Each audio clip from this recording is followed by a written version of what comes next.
Tout au long de votre formation, nous allons utiliser beaucoup de raccourcis clavier. Sachez que vous pouvez créer vos propres raccourcis clavier dans Premiere, mais je vous indiquerai toujours les raccourcis clavier d'origine du logiciel. Dans ce cas, vous pouvez utiliser le menu Édition, Raccourcis clavier. Vous allez avoir une fenêtre avec toute la représentation de votre clavier, avec tous les raccourcis clavier associés aux différentes touches. Dans un premier temps, assurez-vous d'avoir dans la disposition du clavier préconfiguré la valeur par défaut d'Adobe Premiere Pro. En effet, en utilisant la valeur par défaut d'Adobe Premiere Pro, vous vous assurez d'avoir tous les raccourcis clavier d'origine du logiciel. Si vous connaissez par cœur les raccourcis clavier de Final Cut version 7 par exemple, n'hésitez pas à permuter sur les raccourcis clavier de Final Cut Pro 7 ou alors Avid Media Composer 5 ou les anciennes versions d'Adobe Premiere Pro. Nous allons rester sur les valeurs par défaut d'Adobe Premiere, mais j'ai besoin de créer un raccourci clavier sur la touche K.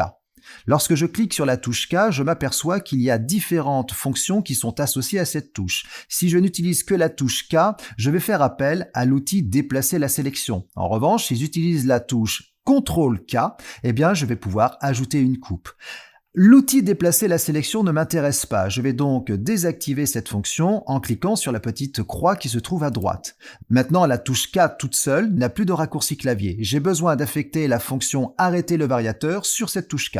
Il me faut dans ce cas chercher cette fonction dans cette liste ici. Effectivement, j'ai un ascenseur qui me permet de chercher la fonction dans toute cette liste-là, mais le plus facile, ce serait de taper directement la fonction à l'intérieur de ce moteur de recherche. Je vais taper variateur par exemple, il me suffit simplement d'avoir les 3 premières lettres pour trouver arrêter le variateur de vitesse.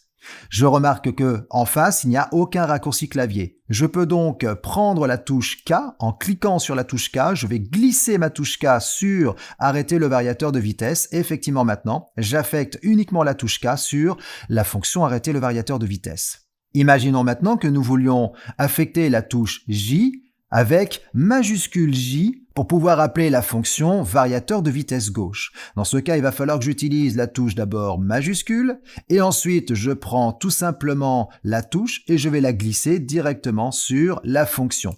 Vous remarquez qu'effectivement, la touche majuscule J est affectée sur le variateur de vitesse. Malheureusement, cette touche était déjà affectée puisqu'il m'indique que le raccourci clavier majuscule J était déjà utilisé par la commande variateur de vitesse lent gauche, c'est-à-dire elle était sur cette fonction. Alors je vais la remettre sur cette fonction. Je reprends majuscule, je reprends ma touche et je la remets ici. Du coup, celle-ci disparaît. Et je vais tout simplement mettre uniquement la touche J sur la fonction variateur de vitesse gauche. Je prends donc cette touche, je l'affecte dessus et seule la touche J est affectée maintenant pour lancer le variateur de vitesse gauche. Et si dans le cas vous avez une touche avec 2 couleurs, ça veut dire que lorsque vous cliquez sur cette touche-là par exemple, la touche O, vous remarquez que vous avez 2 fonctions qui sont associées pour la même touche. Ça dépendra en fait du contexte dans lequel vous êtes. Si vous êtes dans un contexte de texte avec la fenêtre de titrage, vous appellerez l'outil rotation en utilisant la touche O. Mais si vous êtes sur un contexte normal de Premiere, dans ce cas la touche O va vous marquer la sortie. Vous pouvez donc visualiser très facilement tous les raccourcis clavier de Premiere Pro et surtout également visualiser que certaines touches n'ont pas de raccourcis clavier affectés. Une fois que vous avez personnalisé vos raccourcis clavier, n'oubliez pas de les enregistrer en utilisant le petit bouton ici « Enregistrer sous ». Dans ce cas, vous allez pouvoir noter un nom, mes raccourcis par exemple, et vous pouvez donc valider avec OK. Dans ce cas, vous allez les retrouver dans cette liste-là sous le nom que vous venez d'indiquer. Je vais donc garder cette configuration. Nous avons une configuration basée sur les raccourcis clavier d'origine du logiciel, sauf que nous avons utilisé J et K pour affecter un variateur de vitesse. Je peux donc maintenant valider avec OK.